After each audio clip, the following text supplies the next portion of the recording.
All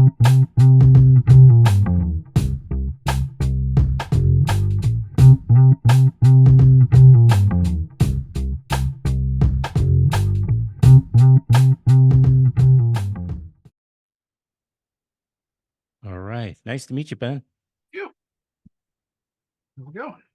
All right. Pretty good. Thanks. Can you hear me pretty good? Yeah, you're great. Okay. I sound Same good? here. Yeah. Yeah. Fantastic. All right. Oh, so where are you in the Berkshires? Where are you based? In New York? No, I'm in Great Barrington. Oh, you I'm are in Great Barrington. Yep. I'm just a few minutes down the road. I used to live in New York. Um, I grew up here, and then I've been most of the last 20 years I've been in either New York or Chicago. So, Uh and huh. then I came home a few years ago after I had um my wife's from the Berkshires too. So we had our Oh, first, nice. yeah. Hmm. So moved home to be closer to family, and it was weird. It was always like I don't know, the weird, like, if I ever moved home, just kind of like daydream. I was like, yeah, maybe I'd go home and like see what I could do with the triplex, and just kind of like no real basis, and just that was always just kind of like the daydream, and then now I'm living it. So It's very just kind of strange. Very strange. So yeah. what was your background in terms of programming?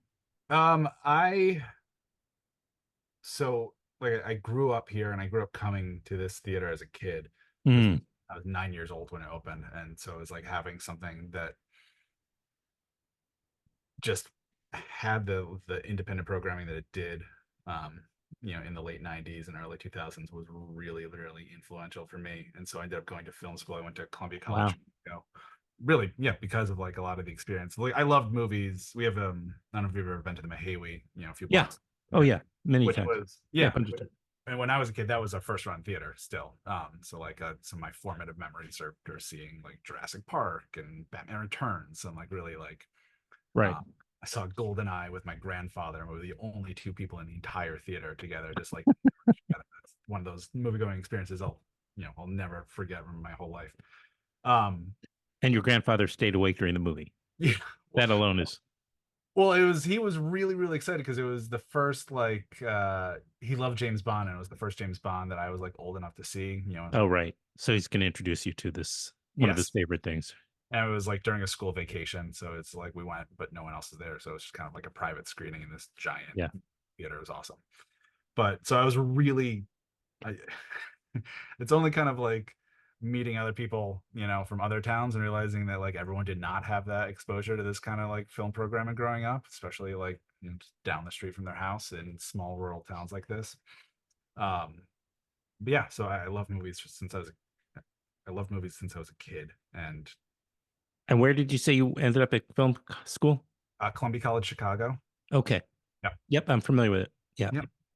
And so I got a degree in screenwriting and critical studies. Um, and then when I was in Chicago, I started doing improv and sketch just as like a hobby. And I kind of pursued that, moved to New York, and I did that there for years, um, while paying my bills, while being as a copywriter, just like doing marketing and stuff. Um, but in between college and that, I was also did a lot of like operations work. Both I worked for the BSO. I was a front of house, um, uh, front of house assistant house manager was my at Tanglewood. Oh, And wow. yeah, so it's like I did just kind of operations there, and then ended up working for a tech company in New York that did like classes and had to kind of so it was I have the experience of like running a theater. I never actually ran a movie theater, but as far as I've done live theater and in multiple different formats. Sure. A Um, lot of the principles, I'm sure, overlap. yeah, exactly. So it was kind of a combination of my experience in operations, and then I'm leading the marketing efforts for the theater here, as well as just my background in film. That's always just been my, even as I kind of, it's always been my passion, right? So Hmm. even though Hmm. I'm not actively like making it like I thought I might one day, it's still like it's the thing that I still care about the most. So this is just a real kind of it's an amazing way to kind of use all my different experiences and to do it in a theater that I grew up going to in the town that I grew up in. It's just Yeah. not saying it's easy, it's a lot of work. I bet. But Yeah. but yeah, it's the first job I think I ever really had where I truly, it means as much to me as I'm putting in. So like that's in of itself just amazing. So Um, Interestingly enough, I was there at the Triplex at one of the last screenings when they were kind of calling calling it a done deal, a finished, situation with it back in at the that last day of the the Berkshire's yeah, International Film Festival, and I was at I went to one or two screenings at the Triplex, and it was supposed to be the end of it. I mean, there were people there that were working on saving it, but I was kind of skeptical. Um, you know, yeah, it so it was was really came as great news, and a welcome surprise when I found out. No, it's they managed to do it. It's a fantastic story. yeah, it's I can't believe it's only been like 8 months of this that we, this kind of it started in earnest in April. Because originally, so Richard, the old owner, had a buyer lined up, a Okay. group Hmm. that, that was announced about a year ago that they were going to come in, but then last spring it came out that they hadn't reached their funding goals and they were starting to look for more local donors. And so people were worried, it's just like that started all the meetings that, were like, what can we do? Can we pool our money? But in those conversations, the people in the community are kind of like, well, if we're if they need our money to keep the theater, why don't we do it ourselves? Why don't we keep it local? It's our theater. It's you talk to so many people in this town. It's um over the last 20 years, like it's one of the main reasons that people have decided to move here. Like it makes a difference as far as like what this town means to people to have something like this in the center of this town. So it really meant a lot. I had someone who was relatively new kind of ask, it's like, why do people care so much about saving a private business? And I was like, it's so much more than that. And it really, growing up here too, just it's a shift of like before the triplex and after the triplex. Like Great Hmm. Barrington completely changed after this theater opened, and so I really do believe that keeping it open and finding a new path forward for it is going to help kind of set the new direction for this town too. Um, so it was just so many people without thinking twice about it was like, oh, this is something we have to do. We have to find a way to keep this open. And so from there, they put together a nonprofit to start collecting money, and it was almost entirely just like grassroots donations. Like that was the bulk of it. We had some good generous donors, but the bulk of it were small donors. And then during the film festival, Gregory Crutzen did a fundraiser for us where he did a limited run of a print, and the majority of the proceeds went to us, and that helped raise a substantial amount. So we were able to put together enough to essentially put down the down payment. We worked out a deal with the previous owner where we would pay in installments, and um, he was also, really, we gave him the pitch of just like we want to preserve the legacy of what this theater means to this town, um, and so he trusted that we were going to be able to do it, and now here we are. That's Uh, great news. Yeah, that's yeah, wonderful news. When the seller is rooting for you too. Obviously, there were probably, I don't know, easier ways to go. yeah, no, Right? there are definitely easier ways to go. Yeah, but there's some loyalty to the town perhaps there. That's great. Speaking of which, by the way, Greg Crutzen and I grew up going to summer camp together. Oh yeah, Oh, yeah, yeah. So not that I've seen him recently, but about, I'm going to guess about 10 years ago, he was on this podcast yeah, because it was sort of a reunion for us after many years, because I'm talking about we were camped together in the 70s. yeah, But there was a documentary about him yep, by another Ben. Anyway, so they came to the studio and we did the podcast. So it great, was great. Yeah. So yeah, good for Greg. Glad that he did the yeah. right. did such a generous thing as that. That's great He's got news. a it's been really amazing to just to hear all Uh, the stories of the connections that different people have with this theater. And Greg talks about coming here with Pauline Kael, is and that just right? Come yeah, on. yeah. I mean, this was her local movie theater I for was. yeah, I for didn't the realize last. she lived in Great Barrington. Oh yeah, she lived here. This is where she passed away here as Oh, well. okay. And her daughter still lives here. So right outside my office here, we have a collection of Pauline got her start as like a programmer for one of like the first rep theaters in Uh-huh. the country, and so we have a collection of they had all these handmade posters from the theater, and so her daughter donated it to us. I So see. Nice. mezzanine, it's a really beautiful display. So she's part of the legacy. We're putting together a rep program kind of based off of a mix of her favorites as well as some of the ones that she hated, which have turned out to kind of you know, in most people's opinion are classics now.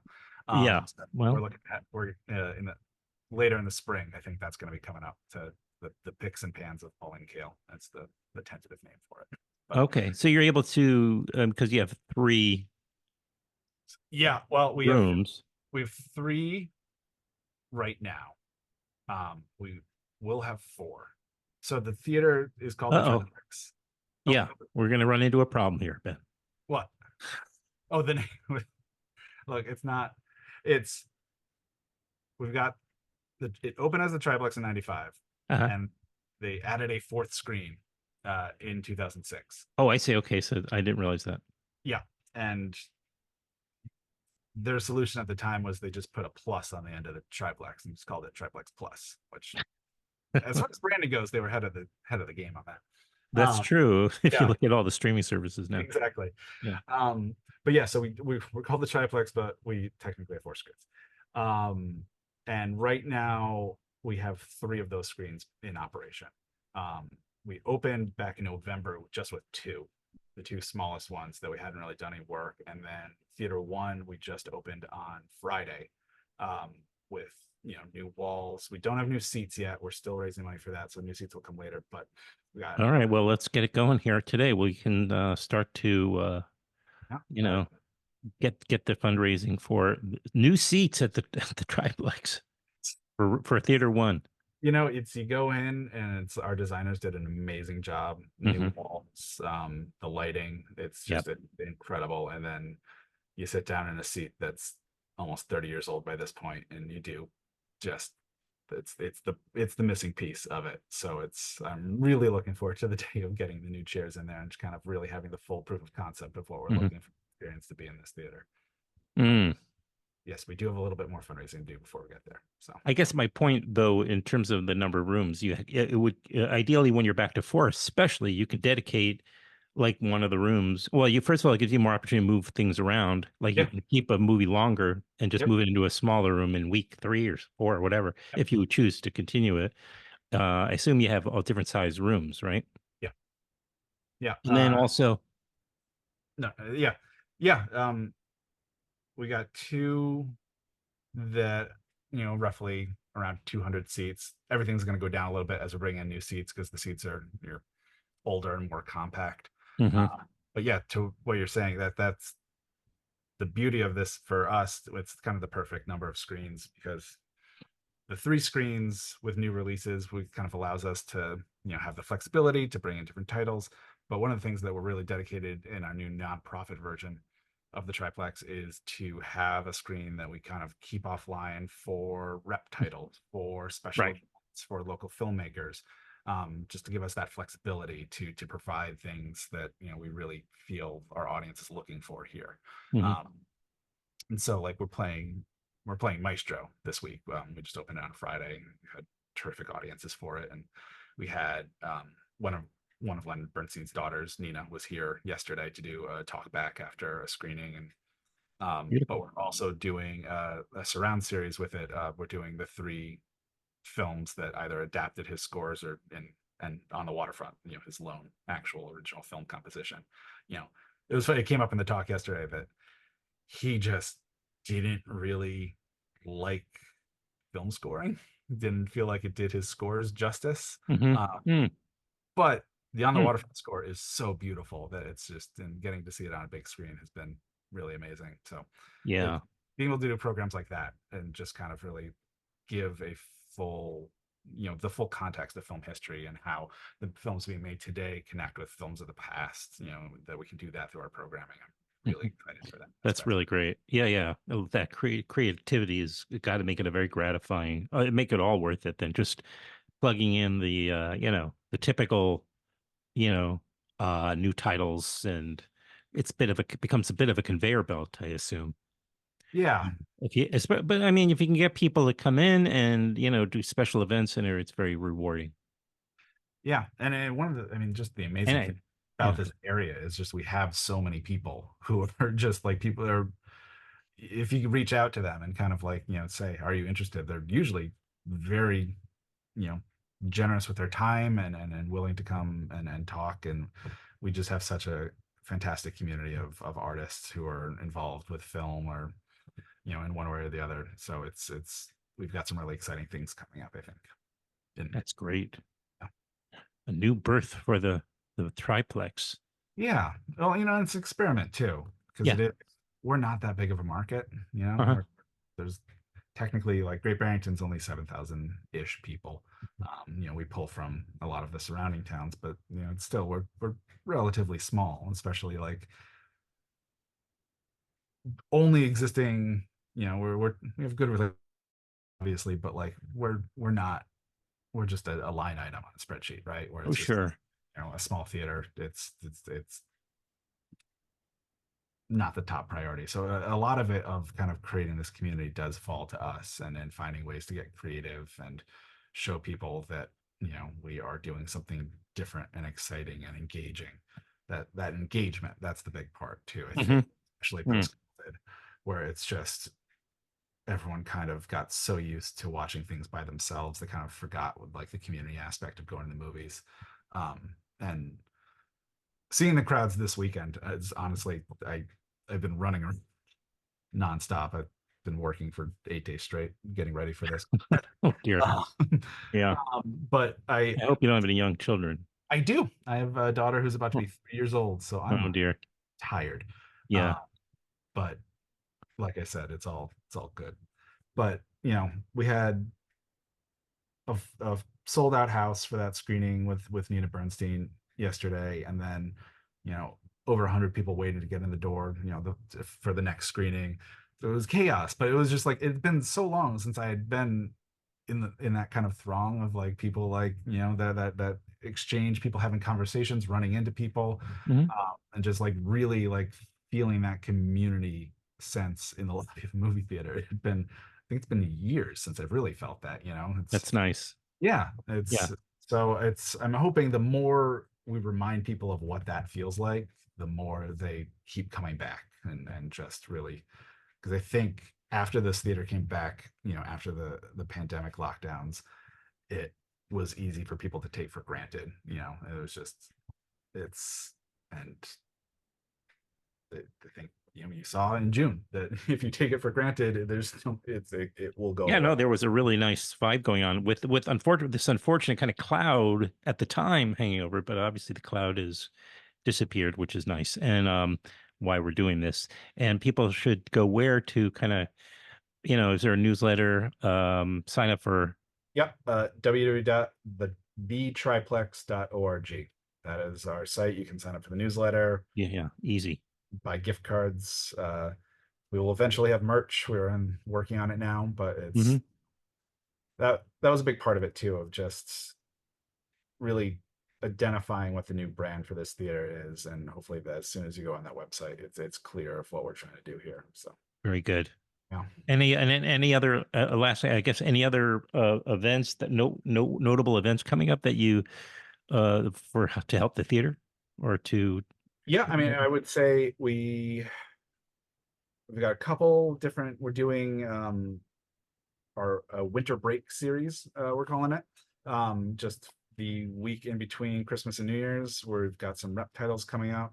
Uh, Singing in the Rain, A Hard Day's Night, E.T., Paper Moon. We're doing matinees of all those. Not Just as a familiar with any of those titles, but yeah, they it's a little sound, obscure, but yeah. Yeah, They I got sound nice, yeah. great, you know. But yeah, just trying to. It's I mean, Family movies. family movies, but I not mean, although Paper not Moon, this. I guess, is arguable, it's still, I It's would say. still it's that's what we're doing. My parents took me to see that when I was very young, so Exactly. It's stuff that we think is family fare, but also not the typical family fare that you get. right. Yeah, yeah. And then that Saturday, we're gonna have our first late night screening. Oh, When late night in Great Barrington is 9:30 p.m., but still. okay.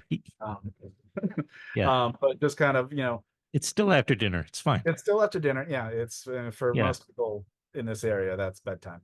Is that Um, genre movies? it's We're gonna try to do that's gonna be our genre slot. So Hmm.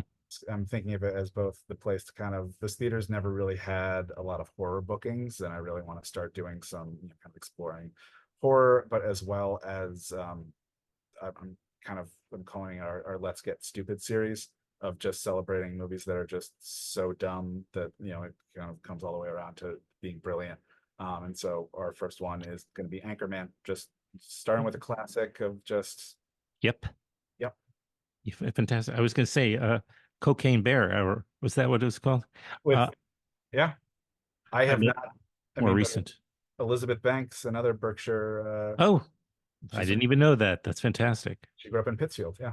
Good to know. Oh, yeah, there's got to be tons of lots and lots of names of people from that area that you can tap eventually. And Yeah. you can even come a little bit into the Hudson Valley. We don't mind. Okay. If look, I'm taking You that as know a what I mean? formal invitation. Yeah, for sure.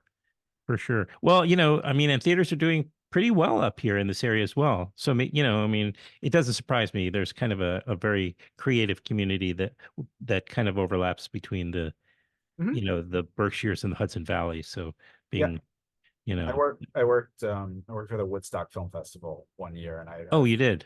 friends who did it multiple years out there. So I Oh, know the theater scene out there through that a little bit. It's a fantastic. Uh, yeah. yeah. Well, this year you'll be working with the Berkshires International Film Festival, no doubt, in terms of just being probably the primary venue. Yeah. I mean, that's a really ideal world where we have all four screens open for them in June. Right.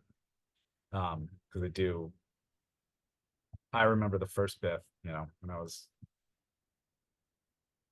think I was in college, but it was, just the idea of having something like that in Great Barrington too. Again, it's just like the fact that we have these kind of resources in these rural areas is such, it's a gift. It's like the result of a lot of hard work from a lot of hardworking people, obviously, but just like Right. Yeah, yeah. it's something again to not take for granted. So yeah, we are excited to continue being the home for Biff and to make it even better and hopefully got a new, like I said, theater one is redesigned, our lobby is redesigned. So I think if you come for Biff this spring, it's going to be a completely new experience. So Looking forward to it.